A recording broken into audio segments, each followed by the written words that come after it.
Continued steamy, and we're under an excessive heat warning. Your forecast is coming up. News is brought to you by Leneve's, west side of the Butler Square. As gas prices go up, consider stopping by before you head to the city. By the off chance you haven't heard, the Butler City Council said no to an RV park that was to be located next to the Days Inn Hotel. The project had been back and forth between the Planning Commission and the Council, and it was all finally laid to rest this month. In a 5-1 no vote, the RV park project went down in flames. However, it was revealed that another RV park may be going in outside the city limits near the intersection of I-49 and 52 highways. Remember, the Butler City Council meets on the first and third Tuesdays, 7 p.m. upstairs at City Hall. During that same council meeting, it was decided to tear down the old swimming pool building on South High Street. That was as opposed to fixing the roof for $8,500 and using it as a storage facility for the city. The city of Hume has the banners up and is all set for the annual fair and rodeo, which will begin this coming Monday.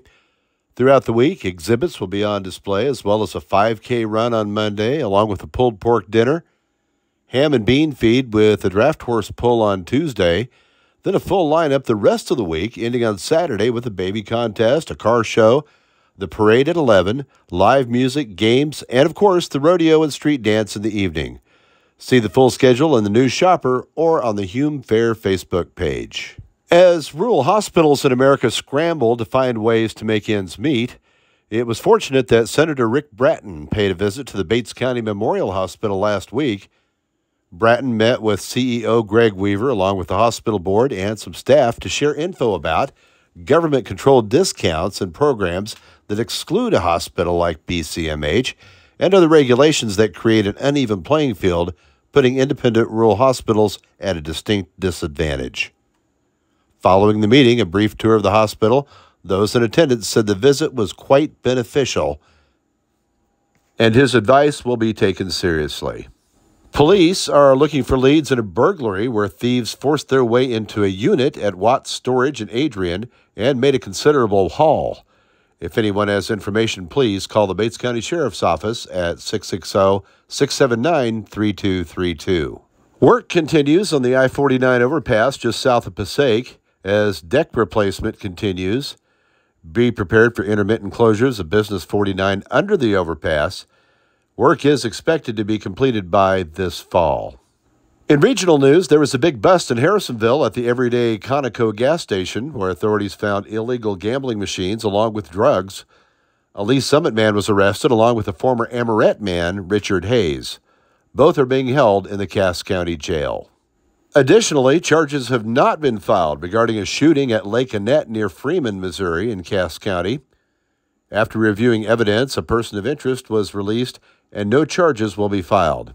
However, the investigation is ongoing. Weather is coming up, but first a look at local history this week from Herman's Historical Archives. 1879, a notice in the Bates County Record newspaper, Dr. Tucker now fills teeth with an electric mallet. It must be seen to believe it. 1905, a number of Butlerites attend a log-rolling jubilee at Amsterdam. 1906, a party of young Butler ladies who've been camping southeast of town for 2 weeks returned to their homes. They said they were besieged by callers each night. 1918, it is declared that the biggest crowd ever has assembled at the county seat, the Bates County Courthouse, as over 12,000 bid farewell to the 137 young men who are leaving for Fort Riley, Kansas. 1979, the 36th annual Hume Fair opens for a 3-day run. 1980, 16-year-old Stephen Enlow is released on self-defense charges in the shooting of 19-year-old Thomas E. Kleiman of Merwin. 1991, the Butler Jaycees are extending by opening a chapter in Peculiar, Missouri. 1996, Midwest Lumber of Butler is chosen as the Business of the Week. Owners are John and Mary Beth Galladay. Weather will be continued miserable for a few days anyway. We do have a slight chance of showers over the weekend, both Saturday and Sunday. High Saturday around 96, a bit cooler on Sunday with a high of 92.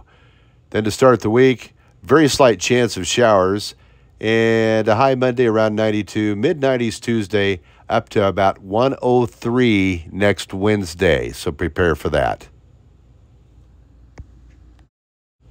You're up to date. This is Mid-America Live News.